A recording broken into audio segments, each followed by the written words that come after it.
এক এলাকায় একজন আল্লাহর ওলি আসছেন। মানুষেরা খবর পাইয়ে পাইয়ে মোলাকাতের জন্য যায়। শুই না একটা হিন্দু ছেলেও গেছে।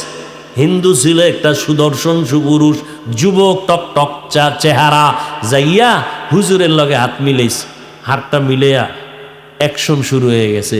যুবক ছেলে অকপটে বলে ফেললো, হুজুর আমি কিন্তু সনাতন ধর্মের ছেলে। তাই না কি কর? হুজুর হাত ধইরা আর ছাড়ে না। এক দেনে চেহারার দিয়ে তাকাইতেছে আর হুজুরের চোখ বয়া পানি পড়তেছে। যুবক গেছে ভয় পাইয়া, আরে আমি সনাতন ধর্মের মানুষ, একটু আইসি মোহব্বতে। এখন যুবক ভয় পেয়ে গেছে। হুজুর মুসাফা করলাম, পরিচয়টা দিলাম, আপনি কাঁদতেছেন কি বেয়াদবি করে ফেলছে? আল্লাহর ওলি কয়, না বাবা। তো কাঁদেন কেন? আল্লাহর কুদরত দেখে কাঁদি। কি কুদরত? তোমার এত সুন্দর চেহারা, আল্লাহ যে জাহান্নামে জ্বালাইবেন, একটু কি আল্লাহর মায়া লাগবে না? কাম সারছে, হৃদয়ের মধ্যে ইঞ্জেকশন ঢুকে গেছে। যুবকের কলিজায় নাড়া দিছে। কইল কি? হুজুর হাত ছেড়ে দিছে, যাও বাবা। মেডিসিন একটা দিয়ে দিছে, যুবক চলে গেছে। বাড়ি আসার পরে আর ঘুম নাই, খাওন নাই। হুজুর কইল কি? বালিশে মাথা লাগায় টেনশন করে। হুজুর আমাকে বলেছে, আমাকে এত সুন্দর চেহারা দিয়ে আল্লাহ বানাইছেন, জাহান্নামের আগুনে আমাকে জ্বালাইবে না। সেটা তো অনেক দূর, ওটা তো মরার পর। কিন্তু আমারে তো দুনিয়ায় মাটির উপরেই তো জ্বালায় দিও, এটা তো আমার ধর্মের নিয়ম। তাহলে জাহান্নামের আগুনের আগে দুনিয়ার আগুনই তো আমার সবাই জ্বালায় ফেলবে। না, আমি জ্বলতে চাই না। মনেরে বুঝাইয়া কন্ট্রোল করতে পারে না। হুজুরের এক কথায় হৃদয়টার মধ্যে নাড়া পড়লো। যুবক দৌড়াইয়া আবার আল্লাহর ওলির কাছে গেল। যাইয়া হাত ধইরা কয়, হুজুর আমি বুঝতে পেরেছি, আমার এই সুন্দর চেহারাটা আমি জাহান্নামের আগুনে জ্বালাইতে চাই না। আর জাহান্নামের আগুন অনেক পরের কথা, দুনিয়াতেই তো মরিয়া গেলাম গো, ধর্মে আগুন দিয়া জ্বালায় দেয়। আমি এই আগুনে জ্বলতে চাই না। হুজুর আমারে তওবা করায় দেন, আমি মদিনাওয়ালা নবীর আদর্শ নিয়ে চলতে চাই। হুজুর আমাকে কালেমা পড়ায় দেন। ও আল্লাহর বান্দারা, ও যুবক, তোমাদের এই উত্তরবঙ্গ এলাকার একটা ঘটনা, তাজা ঘটনা, এলাকার নাম বলবো না, শুধু ঘটনাটা বলা আমার উদ্দেশ্য। না জানি আল্লাহ কারে হেদায়েত দেয়। হেদায়েতের মালিক আমার আল্লাহ। ও যুবক বাবারা, যদি পারতাম সুযোগ দিতাম, মুখ খুইলা বলতা, হাফিজ ভাই আমগো নিচে আইসা আপনি পাও ধরবেন, আমরা নবীর সুন্নত আর ছাড়ব না। হৃদয়টারে যদিও কথা কিন্তু করা করা কইছি, হাট কথা বলছি, কিন্তু আমার অন্তরটা কিন্তু হার্ড না রে বাবা। মোমের মতো নরম হৃদয় নিয়ে বসছি। যদি একটু বলতা, পায়ে হাত দিলে আর দাড়ি কাটবা না রে যুবক। তোমার পায়ে হাত দিলে তুমি আর আমার নবীরে ভুলবা না। ও যুবক, তোমার পায়ে হাত দিলে তুমি আর আমার নবীর সুন্নতের জবাই করবা না। ও আল্লাহর বান্দারা, মনটা চায় আমি তোমার কাছে আইসা বুকে লাগায় তোমার পায়ে ধরি। ও যুবক, আজকে আমিও তো তোমার মতো একটা যুবক সন্তান। আজকে আমি যদি তোমার মতো প্যান্ট শার্ট টাই লাগায়া চলি, কেউ আমারে বাধা দিত না। ও যুবক বাবারা, এই টুপি মাথায় দেওয়ার কারণে মাথাটা গরম, তোমার থেকে কম বুঝি না। দাড়ি রাখার কারণে যৌবনের ভাব চলিয়া যায়, কম বুঝি না। লম্বা জামাটা গায়ে দেওয়ার কারণে শরীর আটকা আটকা লাগে, তারপরও জামা খুলি না। এই শীতের দিনে ফজরের সময় ঠান্ডা পানি দিয়া অজু বানাইয়া নামাজ পড়তে কত কষ্ট, তোমার থেকে কম বুঝি না রে বাবা। আজকে যদি আমি এত গালি শুনতেছি, এরপরও নামাজ ছাড়ি না, বেপরদায় চলি না, হালাল খাই, ও বাবা পাও দূরে দূরে তোমাদের বুঝাই, এর একমাত্র কারণ আমার মাওলার কথা সত্য, আল্লাহর কোরআনে কোনো ভুল নাই। নবীর কথায় কোনো ভুল নাই। ওই কোরআনে জান্নাতের বয়ান আছে, ওই কোরআনে জাহান্নামেরও বয়ান আছে। একটা কথা মিথ্যা না। ও বাবারা তাকায় দেখো, তোমার মতো যুবক জেনারেল লাইনে পড়ছে, জীবনে মাদ্রাসায় পড়ে নাই। তাকায় দেখো, স্কুল কলেজে পড়ে এখনো নামাজ ছাড়ে না। নাই? বিবেকটারে প্রশ্ন করো, তুমি কেন পারবা না রে বাবা? তোমার মতো যুবক আজকে দেখো কৃষি কাজ করে, নদীর মধ্যে মাছ ধরে না, মাছ ছাড়ে না, তুমি কেন পারো না রে বাবা? তোমার মতো যুবক সন্তান র্যাব, আর্মি, পুলিশ, বিডিআরের চাকরি করে, নামাজ ছাড়ে না, বলো বাবা তুমি কেন পারবা না? ও যুবক, তুমি একটা আদর্শ ডাক্তার হও, আমি দোয়া করে গেলাম। তুমি একজন ইঞ্জিনিয়ার হও, তুমি একজন প্রফেসর হও, তবে আমার দাবি বেয়াদব হইও না। তোমার আচরণে যেন আলেমরা কষ্ট না পায়, তোমার ব্যবহারে যেন মা বাবার অন্তরে কষ্ট না যায়, তোমার ব্যবহারে যেন মুরব্বীরা কষ্ট না পায়। এই উত্তরবঙ্গের একটা ঘটনা একজন আল্লাহর ওলির জবান থেকে আমি শুনছি। একটা সন্তান যুবক সারাদিন দুষ্টামি করিয়া সন্ধ্যাবেলা ঘরে গেছে, ঘরে যাইয়া আব্বা জানের কয়, আব্বা জান আমাকে 10,000 টাকা দাও। সন্ধ্যার টাইমে বাবায় বুঝতে পেরেছে, এখন যদি আমি বাচ্চাটারে টাকা দেই 10,000, আমার সন্তান বন্ধু বান্ধব নিয়ে মদের আড্ডায় যাবে, আর ওখানে গিয়া নেশা পান করে মাতাল হয়ে যাবে। বাবায় বলে, খবরদার, আমি তোমাকে একটা টাকাও দিব না। সন্তান নিজের রাগটারে দমন করতে পারে না, বারবার বলে, আব্বা জান 10,000 টাকা দাও, 10,000 টাকা দাও, 10,000 টাকা দাও। বাবায় বলে, আমি দিবই না, দিবই না, দিবই না। সন্তান রাগকে কন্ট্রোল করতে না পাইরা এইবার বাবার টাকার মায়ায় পড়িয়া বাবার উপরে ক্ষিপ্ত হইয়া বাবার গায়ে হাত তোলা শুরু করলো, বাবার উপরে প্রহার শুরু করলো। এমন ভাবে আঘাত, বুড়া বাবা রাস্তার আওয়াজ, রাস্তার পার্শ্বে ঘর, সন্তানের আঘাতে বাবায় মাটিতে পড়ে গেল, রক্ত বের হয়ে মাটির জমিন লাল হয়ে গেল। পেছনের ঘরে আম্মা যান এই অবস্থা দেখে একটা দৌড়াইয়া সন্তানের পা জড়ায় ধরছে আর বলে, বাবা তোর বাবারে আর মারবি না, তোর পায়ে ধরে মাপ চাই, তুই বাবারে আর মারিস না। মায়ের একটা লাথি মাইরা সন্তানটা এবার বের হয়ে গেল, হুন্ডা নিয়ে এবার চলতেছে, বন্ধুদের আড্ডায় যাবে। মাওলার কুদরত, সন্তানটা হুন্ডা চালাইয়া যায়, ওদিকে মা আসমানের দিকে তাকায়া চিল্লায় কয়, হে মালিক, আমার সন্তানের ফিরাইয়া দিও না রে মালিক, এই সন্তানের মার আর কয়দিন খাবো, হেদায়াত থাকলে দিও, না হয় এই সন্তানের মুখ আমি মায়েরে দেখায়ও না। দরজাটা ভিতর দেয়া এমন ভাবে আটকাইছে, সন্তান যদি আইসা দরজা ভাঙ্গে তারপরও আর দরজা খুলবে না মা, এমন ভাবে আটকাইয়া দিল। বাবায় বিছানায় শুয়ে কাঁদতেছে, মাও কান্না করে, রাত্র গভীর। এদিকে আমার মাওলার কুদরত, যুবক ছেলেটা হুন্ডা নিয়ে রাস্তা দিয়া যায়, তাকায় দেখে রাস্তার পাশে এরকম প্যান্ডেলে একজন আল্লাহওয়ালা বয়ান করে মা বাবার খেদমতের উপরে।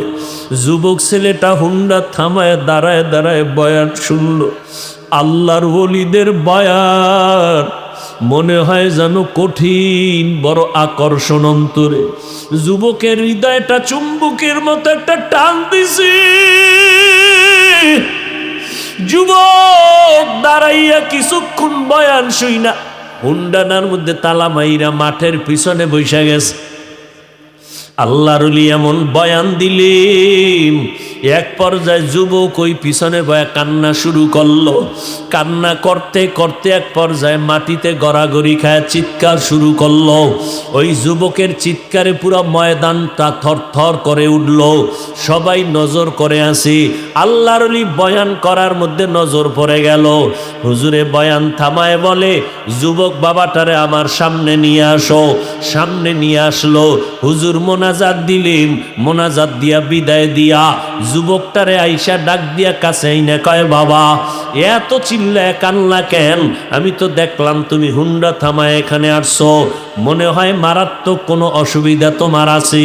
এবার যুবক হুজুরের পা জড়ায় কয়, হুজুর আমারে আল্লাহ মাফ করবে নি, এই দুনিয়ায় বোধহয় আমার মতো খারাপ কোনো সন্তান নাই। বলে বাবা কি করেছো? বলে আমি আমার বাবার গায়ে হাত তুলেছি, আমি আমার মায়ের গায়ে হাত তুলেছি, আমার জাহান্নাম ছাড়া উপায় নাই। হুজুর আমার উপায় কি হবে? একটু তওবা করাইয়া দেন, আমি আর জীবনে বুঝি মাপ পাবো না রে হুজুর। আল্লাহর ওলি বলে, বাবা তুমি মাওলার কাছে খাঁটি ভাবে ক্ষমা চাও, কান্না করো, আর তোমার মা বাবার পাও জড়াইয়া ধরো। মা বাবায় যদি মাফ করিয়া দেয় আমার মাওলার আরশ খুশি হয়ে যাবে। মা বাবায় খুশি হয়ে গেলে আল্লাহ খুশি। এবার হুজুরে দোয়া টোয়া করে দিলেন। রাতের গভীরে যুবক ছেলেটা বাড়িতে রওয়ানা। দরওয়াজার কিনারায় গভীর রাত, ডাক দিয়া কয়, মা আমি দরজার সামনে হাজির, দরজাটা খুলে দাও রে মা। মা কোনো ডাকের সাড়া দেয় না, জবাব দেয় না। মা তো ভেতর থেকে দরজা আটকেইছে, সন্তানের আর ঘরে ঢুকাইবে না। সন্তান এত ডাকে, মা সাড়া দেয় না। যখন চিল্লাইয়া কান্না শুরু করছে, মা ডাক দিয়ে কয়, আমার ঘর তোর জন্য বন্ধ করে দিছি, আর জায়গা হবে না। আবার কি মারতে আসছো? সন্তান এবার চিল্লায় আর কাঁদে আর কয়, মা আমি বেয়াদবি করেছি, আমার একটু সুযোগ দাও, আমি ক্ষমা চাইয়া তারপরে ঋণ আদায় করব। মা আমি জীবনে আর বেয়াদবি করব না। যখন সন্তানের কান্নার আওয়াজ, মায়ের কলিজার মধ্যে আঘাত শুরু হয়ে গেল। দরজাটা খোলার পর সন্তান বাবার পা জড়ায় কান্না শুরু করলো, ও আব্বা জান আমি বুঝতে পারি নাই, মাফ করিয়া দেন। আপনি যদি আমাকে মাফ না করেন আমার উপায় নাই। ও যুবক, এই চেয়ারে বসছি বাহাদুরি না রে বাবা, আমার মা বাবার কত কান্না কত দোয়ার কারণে আজকে এখানে বসছি। ও বাবারা, তোমরা যারা আজকে এখানে আসো, মা বাবার দোয়া কান্না ছাড়া কিন্তু কেউ পরীক্ষায় পাশ করতে পারো নাই। মা বাবার চোখের পানি দোয়ার কারণে আজকে টাকার মালিক হয়ে গেছো। মা বাবার চোখের পানি আর দোয়ার কারণে আজকে বাড়ি গাড়ির মালিক, সম্মানের চেয়ারের মালিক। আজকে ওই মা বাবা যার দুনিয়ায় নাই, সাদা কাপড়ের প্যাকেট বানায় কবরে রাখছো। ওই বাবা এমন একটা রাত নাই টেলিফোন করে খবর নেয় নাই। আজকে ওই মা বাবারই কবরে রাইখা কেমনে ঘুমাও রে সন্তান?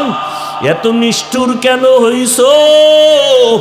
ওই মা বাবার জন্য কি এক ফোঁটা চোখের পানি ছাড়তে পারবা না?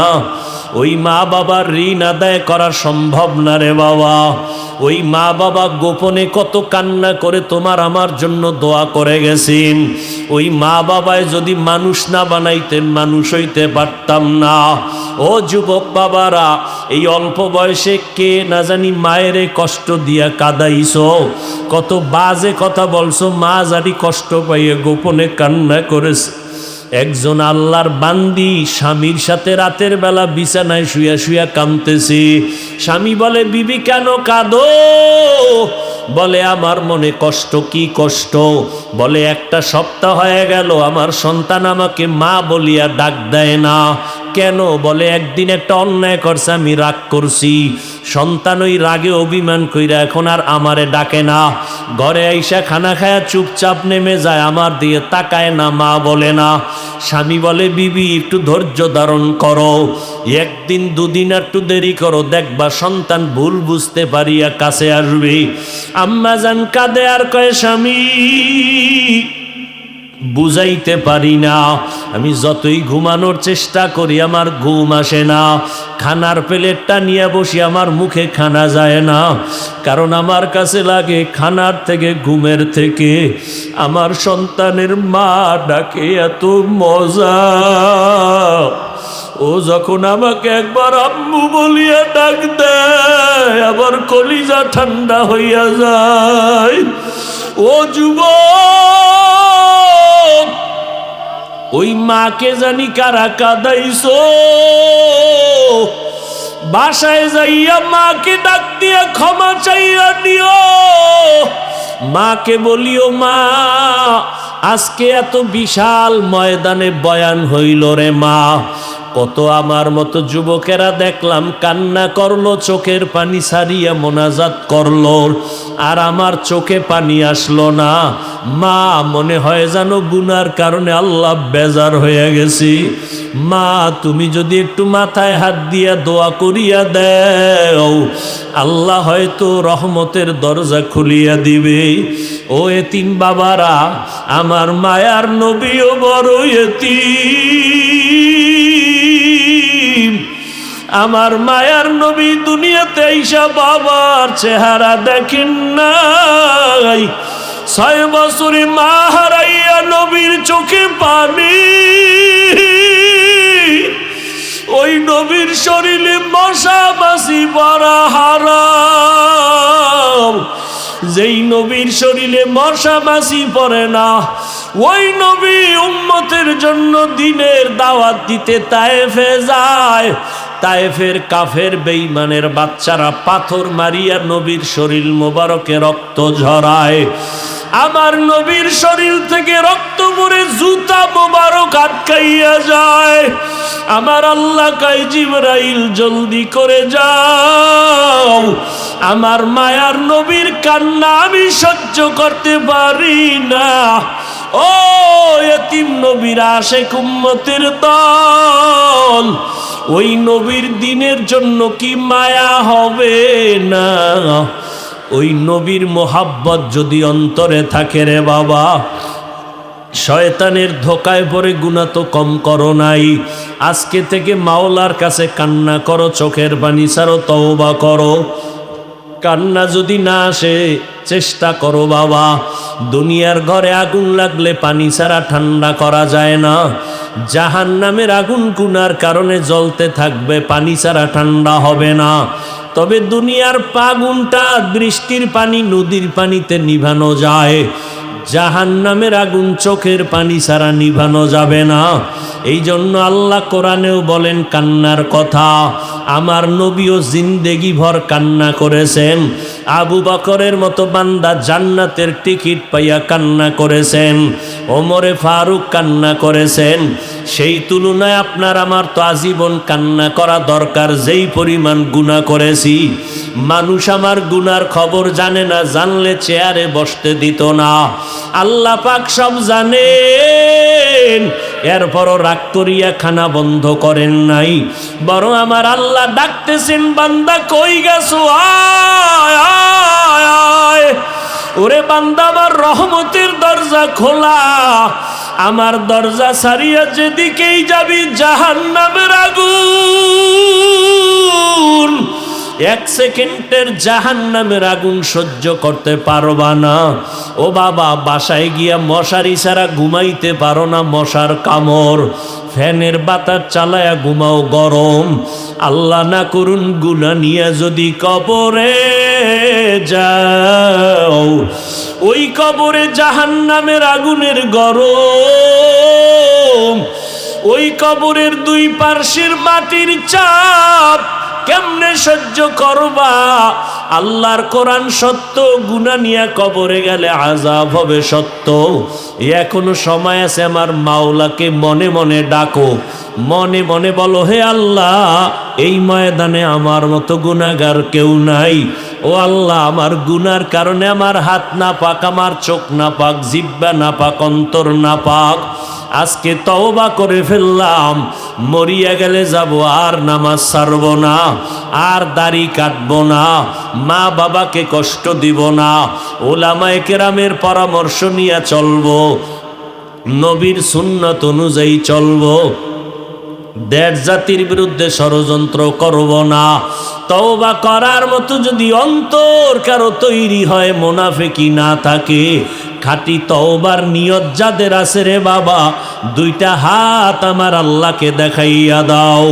আয় আল্লাহ, হাতগুলো কবুল করে নেন, তওবা কবুল করে নেন, তওবার উপরে মজবুত হইয়া চলার তৌফিক দান করেন, আমিন। রহমতের নবী বলেন, আমি আশঙ্কিত, আমি ভয় ভীত। আমার আগে একদল উম্মত ছিল বড় চালাক, এদের বংশে, এদের গোষ্ঠীর মধ্যে অনেক নবী রাসূল আল্লাহ পাঠিয়েছেন। ওই গোত্রে, ওই বংশের নাম, ওই দল, ওই গোষ্ঠীর নাম বনি ইসরাইল। ওই বনি ইসরাইলের আল্লাহ এত আদর করেছেন, ডাইরেক্ট আসমান থেকে খানা দিছেন। ডাইরেক্ট সন্ধ্যাবেলা দেখতো ছোট ছোট পাখি, আস্তা পাখি বুনা হয় জমিনে পড়ে, হালুয়া পড়ে বৃষ্টির মতো, নিশিরের মতো। জামানার নবী মূসাকে আল্লাহ বলছেন, বনি ইসরাইল চালাকি করে যেন কালকের জন্য খানা রেখে না দেয়। আজকেরটা পেয়েছে, আজ খেয়ে ফেলবে, কালকে আবার দিব।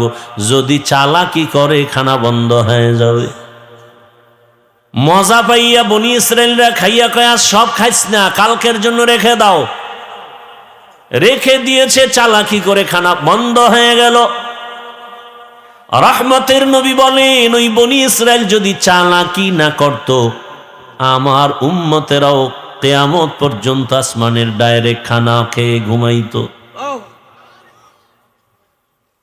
ওর চালাকির কারণে খানা বন্ধ হয়ে গেল। ওই বনি ইসরাইল এত চালাক, অহংকারের ভাব করে করে নিজেদের মধ্যে দলে দলে বিভক্ত হয়ে গেল ৭২। আর আমি মুহাম্মদের উম্মতের দলের মধ্যে আরো একটা বেড়ে যাবে। কয় দল হবে? কুল্লুহুম ফিন্নার, সবাই জাহান্নামে যাবে। ইল্লা মিল্লাতান ওয়াহিদা, এক দল জান্নাতে যাবে। ক্বালু মান হিয়া ইয়া রাসূলুল্লাহ, ওয়া ফি riwayatin মা হিয়া ইয়া রাসূলুল্লাহ। সাহাবায়ে কেরামদের মধ্য থেকে কেউ বললেন, রহমতের নবী ৭৩ কাতারের মধ্যে যেই দলটা জান্নাতে যাবে তাদের পরিচয় কি? ক্বালা মা আনা আলাইহি ওয়া আসহাবি। ভালো করে খেয়াল করেন, রহমতের নবী যদি বলতেন, আমি মুহাম্মদের আদর্শ মেনে যারা চলবে তারা জান্নাতে যাবে, এতটুকু বললেও তো হয়ে যেত। নবী এতটুকুই বলেন নাই। রহমতের নবী বলেন, দুইটা আদর্শকে অ্যাডজাস্ট করে যারা জীবন চালাবে তারা জান্নাতে যাবে। এক হলো আমি মুহাম্মদের আদর্শ, আর আমার হাতে গড়া ছাত্র সাহাবায়ে কেরামের আদর্শ যারা মেনে চলবে। অতএব ১৫০০ বছর পরে ফাইনাল এখান থেকে আমরা শিক্ষা নিলাম, যদি কেউ বলে আমরা মুহাম্মদ আর নবী মানি, সাহাবাদেরকে মানি না, এরা মুসলমান হলেও এরা ৭২ কাতার জাহান্নামীদের অন্তর্ভুক্ত। তুকু যাও সুন্নতে আহমদ কো জাবা মুহাম্মদ कैबुअद निस्बत रामन अहब्बा सुन्नती कौले रसूल मजदाए काना माई हम कुन कबूल। এই যে ৭২ দলেরা জাহান্নামী, একদল জান্নাতি। এই যে ৭২ দল জাহান্নামে যাবে, এখানে কোনো হিন্দু নাই, বৌদ্ধ নাই, খ্রিস্টান নাই, ইহুদি নাই, সব মুসলমান। তাহলে বুঝেন তো মুমিন জান্নাতে যাওয়ার কতটা বাধা। যেই মানুষের এত দাম, ওই মানুষ আবার জাহান্নামের লাকড়ি হবে। ইয়া আইয়ুহাল্লাযীনা আমানু কু আনফুসাকুম ওয়া আহলিকুম নারা ওয়াকুদুহান নাসু ওয়াল হিজারা আলাইহা মালাইকাতুন গিলাযুন শিদাদুন লা ইয়াসুনাল্লাহা মা আমারাহুম ওয়া ইয়াফআলুনা মা ইউমারুন।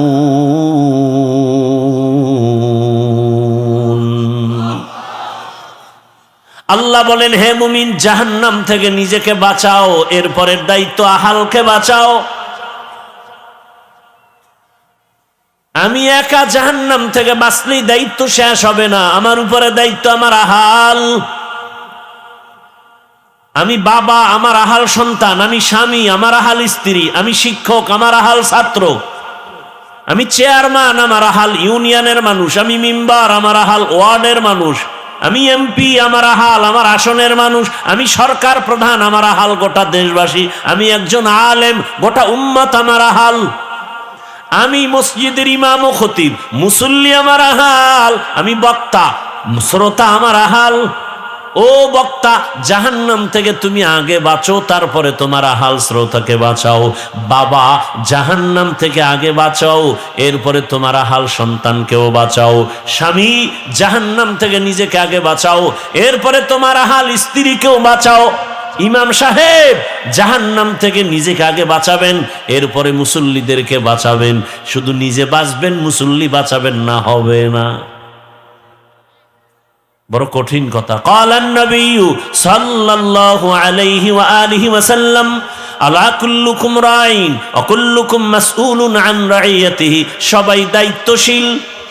আল্লাহর আদালতে দায়িত্বের জবাবদিহিতার কাঠগড়ায় দাঁড়াতে হবে। কিয়ামতের ময়দানে বহু মা বাবা শুধু সন্তানের অন্যায়ের কারণে জাহান্নামে চলে যাবে। দুনিয়াতেই তো অন্যায় করে সন্তান, মা বাবার হাতে কেন পুলিশের হ্যান্ডকাপ লাগানো হয়? আর দুনিয়া মাজরাতুল আখিরা, আখিরাতের নমুনায় দুনিয়ায় তাকায় দেখো। বাবার অন্যায়, কিন্তু সন্তানের অন্যায়ের কারণে বাবার হাতে হ্যান্ডকাপ। কিয়ামতের দিন বহু বাবা মা শুধু সন্তানের অন্যায়ের কারণে জাহান্নামে যাবে। হাসরের মাঠে সন্তান মা বাবার বিরুদ্ধে আল্লাহর আদালতে মামলা পেশ করবে। রব্বানা ইন্না আতা'না সাদাতানা ওয়া কুবারানা ফাআদাল্লুনাস সাবিলা রব্বানা আতিহিম যিফাইন রব্বানা আতিহিম যিফাইনি মিনাল আযাব ওয়ালআনহুম লা'নান কাবীরা। সূরা আহজাব 67 নম্বর আয়াত। মা বাবার বিরুদ্ধে সন্তান মামলা দায়ের করবে। আল্লাহ বলবে, এই ছেলে নামাজ পড়ছো না, রোজা রাখছো না, জিকির করছো না, তেলাওয়াত করছো না, কেন? বলবে, ও দয়ার মালিক, সব আমার মা বাবার দুর্বলতা। আমার মা বাবা কোনোদিন আমাকে নামাজের দাওয়াত দেয় নাই, রোজার দাওয়াত দেয় নাই, জিকিরের দাওয়াত দেয় নাই, কোরআন শিখায় নাই। অথচ কত ডিসি দেখছি টেবিলে বসে বসে কোরআন তেলাওয়াত করে। ডিসি সাহেব ডিসির চাকরি পেয়ে কি কোরআন শিখা শুরু করেছেন? কয় না। আব্বা আম্মা সেই ছোটবেলা মক্তবে পাঠাইছেন, আর ওখানে গিয়ে কোরআন শিখে ফেলেছি। অতএব জাহান্নাম থেকে নিজে বাঁচতে হবে না, আহালকে বাঁচাতে হবে। আল্লাহ বলেন, হে মুমিন, দুটো আদেশ দিলাম। এক, আমাকে ভয় করো। কাকে ভয় করব? একমাত্র আল্লাহকে ভয় করো। দুনিয়ার সব তোমাকে ভয় করবে। এই ভয়ের নাম তাকওয়া, এ ভয়ের নাম খাশিয়া, এ ভয়ের নাম খাউফ। وَأَمَّا مَنْ خَافَ مَقَامَ رَبِّهِ وَنَهَى النَّفْسَ عَنِ الْهَوَى فَإِنَّ الْجَنَّةَ هِيَ الْمَأْوَى ہر کے دارد خوف حق دار دل مدام জন্নতুল মাওয়া দেহদ ও রাম কাম জুজবা হকচি জে মখাজ ইনসো যা ফজলে উআ মস্তে দর জুমলা জাহা। ঘুম আসতেছে? হ্যাঁ, অজে আসলে তো ঘুম আসে। আসলে কি আপনারা রাতে ঘুমান? আমার অভিজ্ঞতার আলোকে বলি, আমার দেশের জাতি রাতে ঘুমায় না, নিরিবিল সময়ে মোবাইলের হক আদায় করে। টাইম পায় না তো, সারাদিন ব্যস্ত। এই টাইমটাও তো একটু কাজে লাগান লাগে। আল্লাহর কাছে কি বলবে? একটা কিছু বলতে হবে তো। হাসরের ময়দানে যদি আল্লাহ জিগায় কি করছো, আল্লাহ মাইয়ার হক, পোলার হক, স্ত্রীর হক আদায় করতে পারিনি, মা বাবার হক আদায় করতে পারিনি, অন্তত একটা হক আদায় করে আসছি। মোবাইলের হক আদায় করে আসছি সারা রাত। কখন রাত 4টা বেজেছে খবর রাখতে পারি নাই, কখন আজান হয়েছে জানতে পারি নাই। মোবাইলের হকের আদায়ের ধাক্কায় এতটা ব্যস্ত যে কানের মধ্যে মোবাইলের তার ঢুকাইয়া সারা রাত ব্যস্ত। বাহিরে কি তুফান হয়েছে জানি নাই। সারাটা রাত জেনা করেছি, চোখের জেনা, হাতের জেনা, জবানের জেনা, অন্তরের জেনা। এরে আমার কলিজার যুবক, ঘুমের মধ্যে যদি আজরাইল এসে দেখে তোর কানের ভেতরে গানের তার লাগানো, আজরাইল বলবে তুই রেডি হ, পরে আসবো। কি ঘুমের মধ্যে আজরাইল আসবে না, তাই তো? হ্যাঁ, মরণ থেকে যতই পালাও মরণ তোমায় নিবে ঘিরে। যদিও সুদূর আকাশ পানে লুকাও সেথায় লাগিয়ে সিঁড়ি। নদী পথে নৌকা চালাও ও মাঝি ভাই, বেলা ডোবার আগে আমি উপার উঠতে চাই। ডুবে গেলে বেলা রে আর উঠে না, ভেঙ্গে গেলে মেলা রে আর জমে না। ওগো নবীর উম্মতেরা, হয়ে আজি দিশাহারা, কোরআন হাদিসের চলো যখন যাহা চায় মনে। নবী বিনে কে তারাবে প্রসিরত মিজানে। নবী বিনে কে তারাবে প্রসিরত মিজানে। উম্মতের কান্ডারি নবী কাঁদছেন উম্মতের লাগি। এখনো কাঁদেন নবীজি শুয়ে মদিনার পানে। নবী বিনে কে তারাবে প্রসিরত মিজানে। নবী বিনে কে তারাবে প্রসিরত মিজানে। খারাপ লাগতেছে? জীবনে তো কত রাত ঘুম নষ্ট করলা শুধু গুনাহ করে, গুনাহ, গল্প, আড্ডা। কথা ঠিক নেই?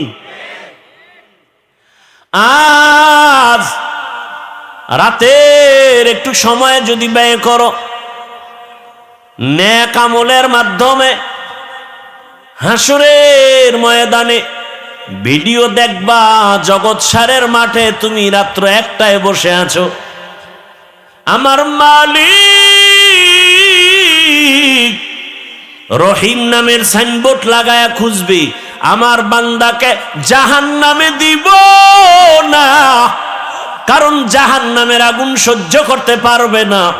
কিন্তু একটা সূত্র বের করে দাও, কোন সূত্র দিয়ে আমার বান্দাকে জান্নাতের ভেতরে নিতে পারি। রহমতের নবীর হাদিসে পাকে একটা ঘটনা আছে, বলবো। রহমতের নবী বলেন, ভাই ইকো বন্ধ করো। রহমতের নবী বলেন, রিভাবটা একটু বাড়াও। একজন আল্লাহর বান্দার আমল নামা ওজন দেয়া হবে। ওজন দেওয়া হওয়ার পর দেখবে আমল নামার ভেতরে নেক আছে, অনেক নেক, অনেক নেক, কিন্তু এক নেকের টান। একটা নেক হলে জান্নাতে যেতে পারবে, কিন্তু ওই একটা নেক নাই। ওই একটা নেক কোথায় পাবে? আল্লাহ বলে, একটা নেক দেও, না হয় জান্নাতের ফয়সালা হবে না। আল্লাহর বান্দা পেরেশান হয়ে যাবে।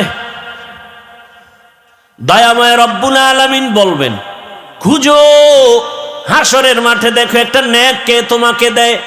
তোমার ছেলে, তোমার মেয়ে, তোমার স্ত্রী, তোমার মা বাবা, দেখো কার কাছে গেলে একটা নেক পাইবা। আল্লাহর বান্দা কাঁদবে আর হাসরের মাঠে দৌড়াবে। হাসরের মাঠ এই জমিন হবে হাসরের ময়দান, সিরিয়ার জমিন হবে আল্লাহর বিচারালয়। এই স্টেজ হবে সিরিয়ায়। প্রথম কিবলা বাইতুল মাকদিস, ওখানে হবে আল্লাহর বিচারালয়, আদালত। আল্লাহ হাসরের ময়দানে স্টেজ কায়েম করবেন আর সিংহাসনে আল্লাহ বসবেন। বসার পরে আল্লাহ একটা কঠিন গরম আওয়াজ দিবেন, গরম আওয়াজ। সরকার প্রধান যখন ক্ষমতার চেয়ারে বসেন, জাতির উদ্দেশ্যে একটা ভাষণ দেয়নি, চেয়ারে বসিয়ে এই ভাষণ দেয়, ও দেশের জনগণ, আপনাদের ভোটের অধিকার নিয়ে আমি চেয়ারে বসছি, তবে শুনেন, দেশটাকে সুশৃঙ্খল ভাবে পরিচালনার জন্য আমাকে ইনসাফের সাথে চালাতে হবে। সেই ক্ষেত্রে কিছু আইন আছে, আইন আপনারা মান্য করে চলতে হবে। কে আমাকে ভোট দিছেন আর দেন নাই, সবার জন্য আইন সমান। আইন লঙ্ঘন করবেন, কাউকে ছাড় দেয়া হবে না। জেলখানা রেডি, জরিমানা রেডি। আলা হাসরের মাঠ কায়েম করে, পুরা জমিন হবে হাসরের মাঠ, সিরিয়ার জমিন হবে আল্লাহর বিচারালয়, আদালত। আল্লাহ এত গরম একটা আওয়াজ দিবেন, ওই আওয়াজে হাসরের ময়দানটা থরথর করে কেঁপে উঠে, মানুষ বেহুশ হয়ে যাবে। আরে বাবায় রাগ করে সন্তানের উপরে, এত পরিমাণ রাগ, ওই সন্তানের রাগটা কে থামাবে? বাবায় যখন রাগ হয়ে গেছে, সন্তানের মারবে, একটা ছুরি হাতে নিয়ে কয়, পেলে এখন জবাই করব। ওই বাবার রাগ কেউ থামাতে পারে না। স্ত্রী পাশে গিয়া বসে সুন্দর কথা বুঝায় বুঝায় থামায়, এই স্বামী আমার, এত পাগল হলে কি হবে? এই মুহূর্তে তুমি রাগ করেছো, সন্তানটার উপরে যদি একটা অ্যাক্সিডেন্ট করেই ফেলো, তুমি তো আবার কান্না করবা, থামো। তাহলে স্বামী রাগ হলে সন্তানের উপরে মা এসে থামায়, কথা ঠিক নেই। আল্লাহ যদি রাগ করে, থামাবে কে? কঠিন হুঙ্কার দিবেন, এমন কঠিন। হাসরের মাঠে সব উলঙ্গ দাঁড়ানো হবে, নারীরাও উলঙ্গ, পুরুষেরাও উলঙ্গ, সব এক জায়গায়। আম্মা জান আয়েশা রাদিয়াল্লাহু আনহা বলেন, ও রহমতের নবী, লজ্জা লাগবে না? কেউ কারো দিকে তাকালে তো লজ্জা পাবে। রহমতের নবী চোখের পানি ছেড়ে বলেন, ও আয়েশা, হাসরের মাঠ এমন কঠিন, এমন কঠিন হবে, কেউ কারো দিকে তাকানোর হুঁশ থাকবে না। কেমন কঠিন হবে যে কেউ কারো দিকে তাকানোর হুঁশ থাকবে না। আল্লাহ যদি রাগ করেন তো কে থামাবে, কে নরম করবে? আমার আল্লাহকে তো কেউ নাই। আল্লাহ কয়, ওয়ামা আরসালনাকা ইল্লা রাহমাতাল লিল আলামিন।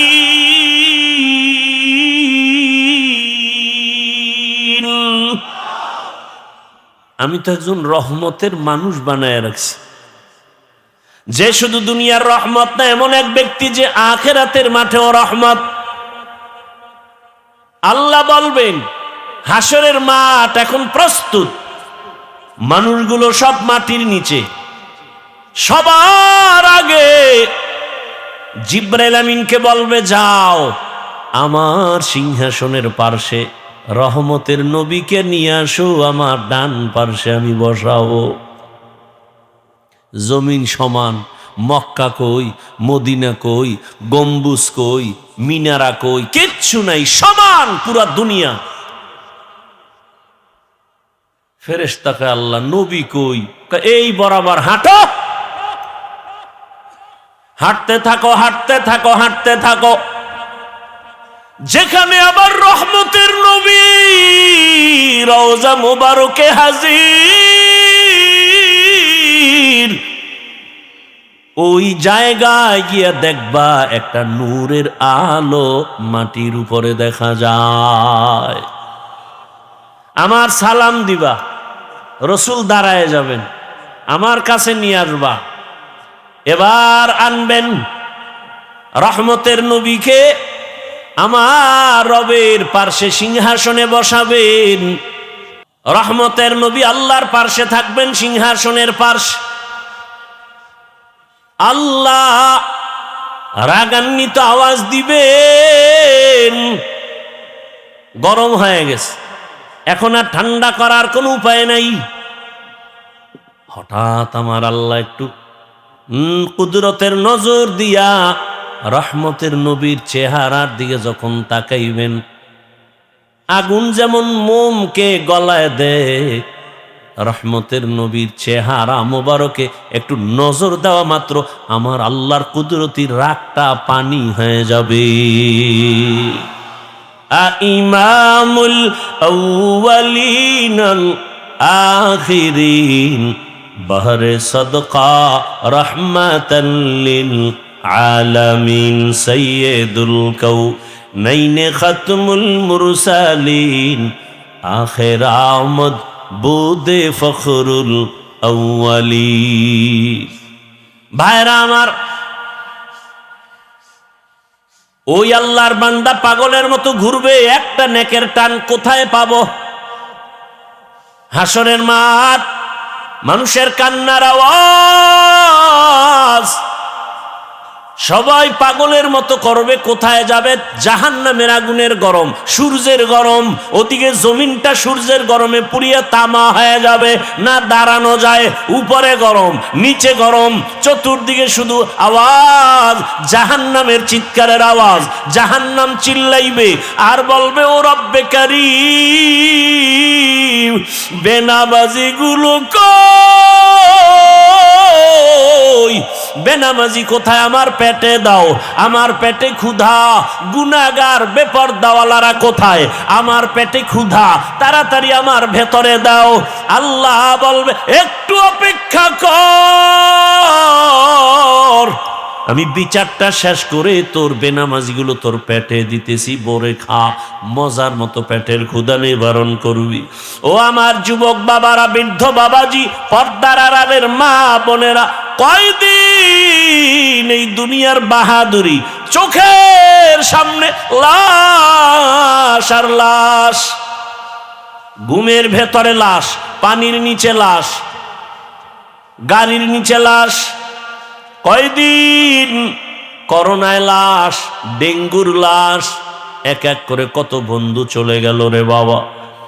ওই আল্লাহর বান্দা ঘুরবি, একটা নেক হলে আমি জান্নাতে যেতে পারি।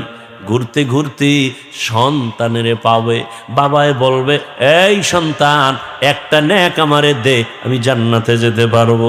সন্তান বলবে, আমি বাবা ছাড়া দুনিয়াতে আসতে পারি নাই, তবে তুমি যে আমার বাবা বিশ্বাস করি না। যাও। বাবা চোখের পানি ছেড়ে কাঁদবেন, ঘুরবে, কোথায় যাব? স্ত্রীর কাছে যাবে, একই জবাব। মা বাবার কাছে যাবে, একই জবাব। নিরুপায় হইয়া পাগলের মতো কাঁদবে আর ঘুরবে। হঠাৎ করে যখন মালিকের কাছে যাবে, হঠাৎ দেখে এক পার্শ্বে বুড়া কাঁদতেছে। ও ডাক দেবে, এই মেয়ে দিকে আস। তুমি কান্দো কেন? আমি কান্দি আমার জ্বালায়, তুমি কাঁদো কেন? কয়, আমার একটা নেকের অভাব, আমার বহু নেক আছে, তবে একটা নেক হলেই পরিপূর্ণ হয়, জান্নাত পাই। তো কই গেছিল? কয় ছেলে দেয় না, মেয়ে দেয় না, কেউ দিবে পরের কথা, পরিচয় দিতে চায় না। কেউ আমার আপন হয়ে একটা নেক দিল না। এইবার ওই বান্দা বলবে, ভাই আমি এমন হতভাগা জাহান্নামের আসামি, আমার আমল নামায় সব গুনার গুনাহ, চোখের গুনাহ, হাতের গুনাহ, জবানের গুনাহ, অন্তরের গুনাহ, নামাজ না পড়ার গুনাহ, বেপরদায় চলার গুনাহ, গান শোনার গুনাহ, গীবতের গুনাহ, মিথ্যার গুনাহ। আমার আমল নামায় গুনাহ ছাড়া কিছুই নাই।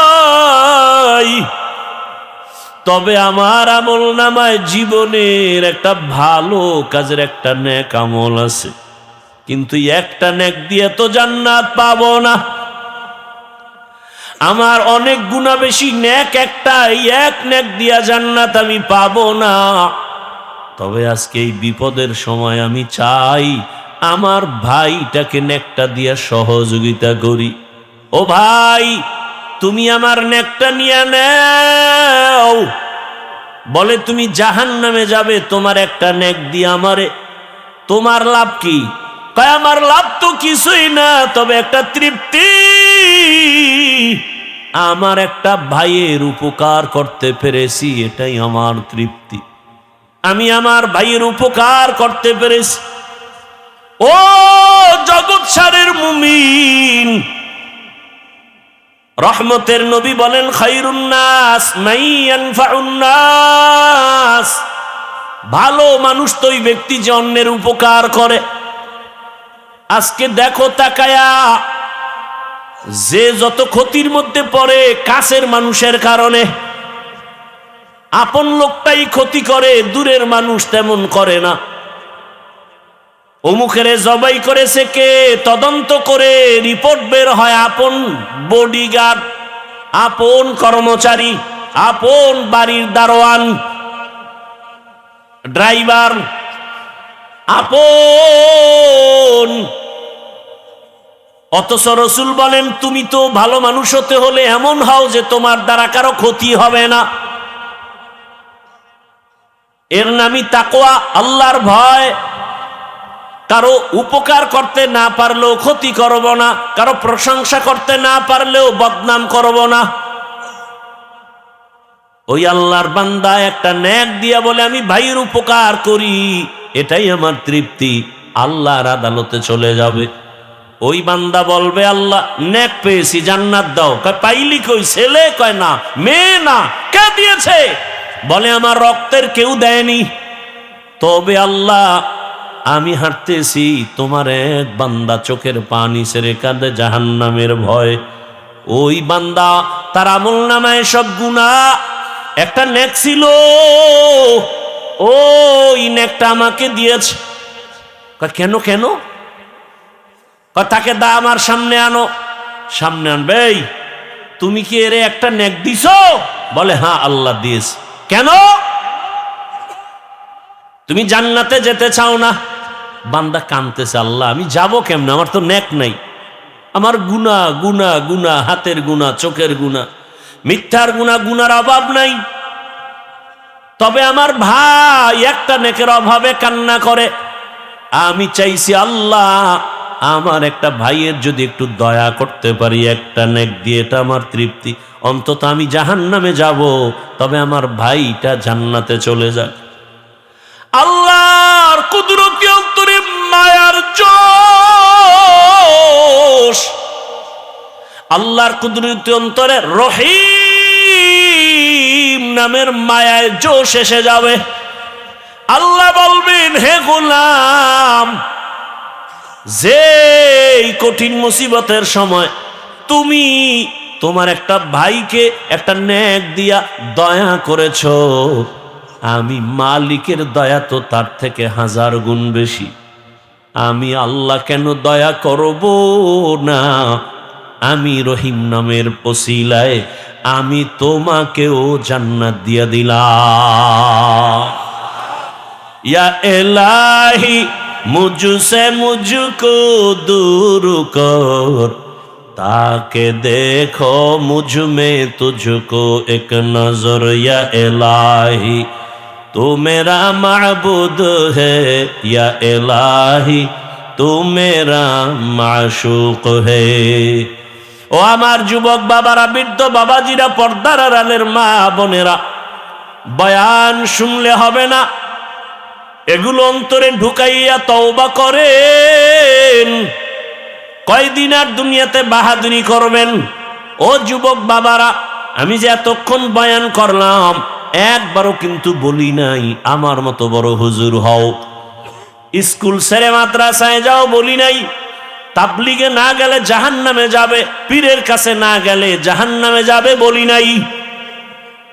বরং আমি চাই রে যুবক, আমার দেশে মাওলানা মুফতি মুহাদ্দিসের অভাব নাই, আমার দেশে আদর্শবান ডাক্তারের অভাব, আদর্শবান ইঞ্জিনিয়ারের অভাব, আদর্শবান ওসি ডিসিএসপির বড় অভাব। আমি চাই তুমি স্কুলে পড়ো, কলেজে পড়ো, ডাক্তার হও, প্রফেসর হও, ইঞ্জিনিয়ার হও, তুমি একজন ওসি ডিসিএসপি হও, চেয়ারম্যান মেম্বার এমপি হও, তবে আদর্শবান হইও, বেয়াদব হইও না রে বাবা। যদি বেয়াদব মার্কা ডাক্তার হও, লিখে রাখো তাসনিমা নাসরিনের পরিণাম ফলের মতো তোমারটাই হবে। বলতে পারো হাফিজ ভাই ডাক্তার হব, ইঞ্জিনিয়ার হব, তবে আদব বলা হতে হবে, বেয়াদব হব না। এ কথার ব্যাখ্যা কি? ভালো করে মনে রাখো যুবক, লিখে রাখো, 3 জায়গায় বেয়াদবি করবা না, লিখে রাখো কসম আল্লাহর, করলেই মরার আগে তোমার ধ্বংস শুরু। কয় জায়গায়? 3 জায়গায় বেয়াদবি করবা না। 1 নাম্বার হলো মা বাবা। মা বাবার সাথে যদি বেয়াদবি করো, আর মা বাবা যদি কষ্ট পেয়ে নিঃশ্বাস ফেলে বলে আহ, তোমার ধ্বংস শুরু। 2 নাম্বার জায়গা শিক্ষক, তোমার ওস্তাদ আমার ওস্তাদ, আমার মা বাবা দোয়া করেছেন, এ কারণে বিবারিয়ার ময়দানে চেয়ারে বয়ান করি, কিন্তু বয়ানটা আমার মা বাবা শিখান নাই, আমার ওস্তাদ আমারে ধরে ধরে বয়ান শিক্ষা দিয়েছেন। অতএব ওস্তাদের বয়া অবদান কম না, ওই শিক্ষকের কষ্ট দিবে না, বেয়াদবি করবা না। যদি বেয়াদবি করো, শিক্ষক যদি কষ্ট পেয়ে নিঃশ্বাস পেলে ধ্বংস শুরু হয়ে যাবে। 3 নাম্বার জায়গা উলামায়ে কেরাম, মুরব্বী, এদের সাথে যদি বেয়াদবি করো, নিঃশ্বাস পেলে তোমার ধ্বংস শুরু হয়ে যাবে। রাস্তায় চলি, মাঝে মাঝে কত ল্যাংটা পাগল দেখি, ইংলিশে কথা বলে, আরবিতে কথা বলে। বিষয়টা কি? ভালো ছাত্র ছিল, বেয়াদবি করে বরদোয়ার কারণে ধ্বংস হয়ে গেছি। অনুরোধ করে বলছি রে বাবা, তুমি ডাক্তার হও, আদর্শবান ইঞ্জিনিয়ার হও, আদর্শবান একজন প্রফেসর হও, তোমার আচরণে কোনোদিন যেন মা বাবা কষ্ট না পায়, শিক্ষক যেন কষ্ট না পায়, ওলামায়ে কেরাম কষ্ট না পায়, বরং মা বাবার দোয়া নিয়া, শিক্ষকের দোয়া নিয়া, ওলামায়ে কেরামের দোয়া পরামর্শ নিয়া, নবীজির আদর্শ মেনে চলো। তুমি ভাবতেছো এটা কেমনে পারি, কেমনে করি? নগদ উদাহরণ, নগদ। তোমার মতো যুবক জীবনে মাদ্রাসায় পড়ে নাই, আলিফ বা তাও শিখে নাই, স্কুলে পড়ে, কলেজে পড়ে, সত্য কথার সাক্ষী দাও, 5 ওয়াক্ত নামাজি নাই, তাহলে ফাইনাল কথা, তুমি পারো না কেন? তোমার কপালে কার জানি বরদোয়া লেগেই গেল। তোমার মতো যুবক রাস্তায় গাড়ি চালায়, নামাজ পড়ে, বলো তুমি কেন পারো না? তোমার মতো যুবক বাবা র্যাব, আর্মি, পুলিশ, বিডিআরের চাকরি করে, 5 ওয়াক্ত নামাজ পড়ে, তুমি কেন পারো না? ও ব্যবসায়ী বাবারা, আপনার মতো কত ব্যবসায়ীরা নামাজ পড়ে ব্যবসা করে, বলেন আপনি কেন পারেন না? ও চাকুরিজীবী বাবারা, আপনার মতো কত চাকুরিজীবী ওসিডিসিএসপির কাজ করে, নামাজ ছাড়ে না। আরে সেদিন এক জায়গায় গিয়া শুনলাম, টিওনো প্রতিদিন ফজরের নামাজ এলাকায় ঘুরে ঘুরে এক মসজিদে পড়ে, টিওনো। তার মানে কি? যে ফজর পরে অন্য মসজিদে গিয়া গিয়া প্রতিদিন, তাহলে সে কত আগে উঠে, তার মানে সে তাহাজ্জুদও পড়ে। আমার জানা মতে কত দলিল চাও? ডিসি সাহেব ডিসির চাকরি করে, এসপির চাকরি করে, র্যাবের চাকরি করে, আমার জানা মতে একটা টাকাও হারাম খায় না, এক ওয়াক্ত নামাজ বাদ দেয় না। বলো তোমার কপালে কার বরদোয়া লাগছে, বলো।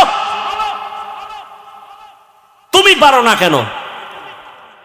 ও তোমার মনে একটু আশা, মনে একটু আশা পূরণ করো না। মনে আশা যাক যে পার্কে গেলে কি জানি মজা। ওই যুবকেরই বলবো, আশা তো তুমি পূরণ করছো, এবার তুমি তওবা করো। মনে আশা যাক যে সারা রাত মোবাইল চালাবা, কি জানি মজা, চালাইছো না, এবার ফিরো। মনে আশা আসছে তুমি নামাজ পড়বা না, মনের শখে নামাজ পড়ো নাই, এখন ফিরো যাও। কয় না না, আশা তো পূরণ হয় নাই। তাহলে এবার প্রশ্ন তোমার কাছে, আর কতদিন সারা রাত মোবাইল চালাইলে আশা পূরণ হবে আমাকে বলো? আর কতদিন পার্কে পার্কে ঘুরলে, নারীর আড্ডায় গেলে, নাচ গানের আড্ডা দিলে আশা পূরণ হবে বলো? আর কত রাত, কতদিন নামাজ বাদ দিলে, বেপর্দায় আড্ডা দিলে কতদিন পরে আশা পূরণ হবে বলো? এবং এটাও বলো তোমার হায়াতের বাকি আছে কতদিন। এই যে শুরুতে দোয়া করছি, কি জানি ওই ছেলেটা, ওর আর বাঁচার উপায় নেই, বাঁচলেও না বাঁচার মত। শুনলাম সে এখন হসপিটালে এমন অবস্থা আছে যে তার মাথার খুইলে আর এক জায়গায় রাখছে। এই বাঁচা, কিসের বাহাদুরি করো বাবা? তোমার পাশের লোকটা স্বার্থে আঘাত লাগলেই এখন তো মানুষ মারতে দুশ্মন লাগে না, দলের লোকই যথেষ্ট। খালি বলবে ওরে মাইনাস করে দে, ওর কারণে আমার ভাগে কম পড়ে, ওরে মাইনাস কর। কি আমি বানায় বলতেছি কথাগুলো? বড় কঠিন হালাত। আপনি মনে করেন আপনার বন্ধু, কে বন্ধু? স্বার্থে আঘাত লাগলে টের পাবেন কে বন্ধু। সামনে আপনি টাকা দিবেন, এই দিবেন, সেই দিবেন, প্রশংসা কি, আপনার জন্য জীবন দিবে, পিছনে গিয়ে কত সমালোচনা করে। এটা যদি অটো রেকর্ডিং থাকতো গোটা দুনিয়া জোড়া, তখন টের পাইতেন কে কার বন্ধু আর কে দুশ্মন। আর মিয়া, আপনি একজন অন্য মানুষকে চিন্তা করেন, কোন দুনিয়াতে বসবাস করতেছেন যেখানে ছেলে মাকে হত্যা করে, মা ছেলেকে জবাই করে, স্বামী স্ত্রীকে হত্যা করে, স্ত্রী স্বামীকে হত্যা করে। সেই যুগে আপনি কার উপরে নির্ভর করে চলতেছেন? কাকে আপনি বন্ধু মনে করতেছেন? কেউ বন্ধু না। হ্যাঁ, সবার থেকে তুলনামূলক এই দুনিয়াতে আপনাদের চিরন্তন ভালো বন্ধু ওলামায়ে কেরাম। এরা জীবন দিবে, কারো ক্ষতি হতে দিবে না। আল্লাহ হেদায়াত দান করুন। আম্মা জানদেরে বলি, মা, এই অঞ্চলের মধ্যে আপনার মতো কি কোনো মা নাই? পর্দা করে, নামাজ পড়ে, স্বামীর মাল হেফাজত করে, মোবাইলে সময় নষ্ট করে না। আরে আম্মা জান, আমি আজ বলে গেলাম, আপনাদের একটা সন্তান আল্লাহ দিয়েছেন, আপনি আদর্শবান একটা ডাক্তার বানায়া যান, জীবনটা ধন্য হবে আপনার। সন্তান ডাক্তারি করবে, রোগী দেখবে, নামাজ পড়বে, কোরআন পড়বে, মা বাবার জন্য দোয়া করবে, এমন একজন ডাক্তার রেখে যান। যুবকেরা, ডাক্তার জাকির নায়েক রে সারা দুনিয়ার বাসী চিনেনি, প্রশংসা করে, অথচ সে হোমিওপ্যাথিক ডাক্তার। কে জানে তার বাড়ি কই, ঘর কেমন, মা বাপ কেমন, অথচ তার এত সুনাম। এক সময় লেকচার দিত, মাযহাব মানা দরকার নাই, কিন্তু আল্লাহর কুদরত, পৃথিবীর আরাম চাঁদের আলোর হাতে ধরা খাইছে, হাতটা লাগাইছে তো ধৈরেই 10 মিনিট বয়ান দিয়ে দিছে। 10 মিনিট বয়ান দেওয়ার শোনা মাত্র, লেকচার শোনা মাত্র কয়, হজরত আমার বুশ ঠিক হয়ে গেছে। এবার ডাক্তার সাহেব 40 মিনিটের একটা লেকচার দিয়া কয়, মাযহাব না মানলে ইসলাম মানার কোনো রাস্তা খোলা নাই। ডাক্তার জাকির নায়েক সাহেব হঠাৎ করে ধরা খেয়ে যেই ব্যক্তির হাতের 10 মিনিটের লেকচার শুনে নিজের বুশ ঠিক হয়ে গেছে, সেই ব্যক্তি বর্তমান দুনিয়ার জগৎ শ্রেষ্ঠ একজন আলেম, জগৎ শ্রেষ্ঠ একজন মুফতি, একজন জাস্টিস, যার মাত্র 10 মিনিটের লেকচার শুনতে ইউরোপ, আমেরিকা, লন্ডন, কাতার, কুয়েতওয়ালারা জেনারেল লাইনের মানুষরা অপেক্ষায় থাকে, ওনার 10 মিনিটের লেকচার শুনবো, আমাদের শিডিউল দাও। মদিনা ভার্সিটি পৃথিবীর সব জেনারেল লাইনের আলেম ওলামা মেয়া বাদ দেন, ওনার 10 মিনিটের লেকচার শুনতে পাগল গোটা দুনিয়া। জানুয়ারির 12 তারিখ বাংলাদেশে আসবে 1 সপ্তাহের সফরে, জীবনের শেষ সফর। আমার দেশের জেনারেল লাইনের ব্যাংকের লোকেরা, প্রশাসনিক লোকেরা বলছে আমাদের আধা ঘন্টা লেকচারের জন্য দিবেন। আল্লামা মুফতি তকি ওসমানী দামাত বারাকাতুহুম, গোটা দুনিয়ার ইংরেজি শিক্ষিতরা পাগল 10 মিনিটের লেকচার শোনার জন্য। ওনার লেখা উর্দু লেখা বই, আরবি লেখা বই, বাংলা অনুবাদগুলো পড়েন না, দেখবেন কি পরিমাণ জ্ঞান ভেতরে ঢুকানো। জাকির নায়েক সাহেব তার 10 মিনিটের কথা শুনে বলে, মাযহাব না মানলে ইসলাম মানার রাস্তা খোলা নেই। ভাইরা আমার, ভালো মানুষ যারা হইছে, এই যুবক, তোর মতো সারা রাত মোবাইলে আকাম করলে জীবনে ডাক্তার জাকির নায়েক হতে পারতো না। হাসো, নির্লজ্জের মতো হাসো। তোর মতো একটা যুবক গোটা দুনিয়া নেতৃত্ব দিবে, সেই মেধা তো আল্লাহ যুবকের দিয়েছে, নষ্ট করো কেন? আমি তো চাই তুমি এমন ডাক্তার হও জাকির নায়েকের মতো সারা বিশ্ব তোমাকে চিনবে, এমন ইঞ্জিনিয়ার হও গোটা দুনিয়া তোমাকে চিনবে, মরে গেলে মানুষের হৃদয় অমর হয়ে থাকবে। আর সেই জীবন চাইলে 3 জায়গার দোয়া নাও। কয় জায়গার মনে আছে তো? মা বাবা, শিক্ষক, ওলামায়ে কেরাম। বেয়াদবি করিও না, আর পেছনের গুনাহ থেকে তওবা করো। মনে মনে আল্লাহকে বলো, আল্লাহ জীবনে তো গুনাহ কম করি নাই, নফসের ধোকায় পড়ে তওবা করি। আমি ডাক্তারি পড়ি, ইঞ্জিনিয়ারিং পড়ি, আমি জেনারেল লাইনে পড়ি।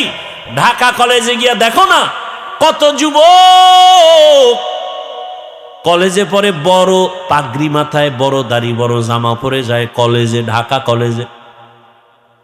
আরে মাওলায় কবুল করলেই তো সম্ভব, চেষ্টা করো। দুনিয়াতে জীবনে মাথা উঁচু করে দাঁড়াও। তোমার মেধা, তোমার প্রতিভাকে নষ্ট করো কেন? এক মোবাইল ধ্বংস করেছে সব, ওখান থেকে নিজেকে ফিরাও। বকাটে সন্তানদের আড্ডা থেকে নিজেকে বাঁচাও। জীবন শেষ হয়ে যাবে, যৌবন নাই, লেখাপড়া নাই, কিচ্ছু নাই। তওবা করো, আল্লাহ তুমি আমারে মাফ করে দাও, আর নামাজ ছাড়বো না, দাড়ি কাটবো না, বেপরদায় চলবো না। মা বাবার দোয়া, শিক্ষকের দোয়া, ওলামায়ে কেরামের দোয়া নিয়া নবীর আদর্শ মেনে চলবো। ও মা ও বোনেরা, এখনো তওবা করেন, আল্লাহকে মনে মনে বলেন, আর বেপরদায় চলবেন না, নামাজ ছাড়বেন না, মোবাইলে সময় নষ্ট করবেন না, স্বামীর মাল খেয়ানত করবেন না। আল্লাহর কাছে খাঁটি অন্তরে তওবা যদি করতে পারেন, আল্লাহ জীবনের গুনাহ মাফ করে দিবেন। হাসরের ময়দানের ভয় আর ওলামায়ে কেরামের পরামর্শ নিয়ে নিজের আত্মাটারে পবিত্র করবেন, তাকওয়ার মানদণ্ডে চলবেন, গুনাহ ছাড়বেন। আল্লাহ পাক রব্বুল আলামিন তওবার দরজা খুলে রাখছেন। যদি বান্দা খাঁটি অন্তরে তওবা করতে পারে, আল্লাহ জীবনের গুনাহ মাফ করে দিবেন। ও দয়ার মালিক, মনে মনে ডাকো, আমার আল্লাহর মতো দয়াময় কেউ নাই। হে আল্লাহ, এই ময়দানে কুদরতের নজর দিয়া দেন, এই ময়দানের প্রত্যেকের হেদায়েতের মালা গলায় পরায়া দেন। আমিন। আলহামদুলিল্লাহি রাব্বিল আলামিন, ওয়াসসালাতু ওয়াসসালামু আলা সাইয়্যিদিল আমবিয়া ওয়াল মুরসালিন ওয়া আলা আলিহি ওয়া আসহাবিহি আজমাইন। ইয়া আরহামার রাহিমিন, ইয়া আরহামার রাহিমিন, ইয়া আরহামার রাহিমিন। রব্বিরহামহুমা কামা রব্বায়ানি সগীরা। আল্লাহুম্মা ইন্নাকা আফুউন কারীম তুহিব্বুল আফওয়া ফাআফু আন্না। আল্লাহুম্মা ইন্না নাসআলুকা রিযাকা ওয়াল জান্নাহ ওয়া নাউযু বিকা মিন সাখাতিকা ওয়ান নার। আল্লাহুম্মা ইন্না নাউযু বিকা মিনাল বারাসি ওয়াল জুনুনি ওয়াল জুযামি ওয়া সাইয়্যিল আসকাম। রব্বুল আলামিন, গুনার বোঝা নিয়ে আপনার দরওয়াজায় আমরা হাজির। ওলামায়ে কেরাম, মুরব্বী, হাজী সাহেব, ব্যবসায়ী, চাকরিজীবী, পর্দার আড়ালের মা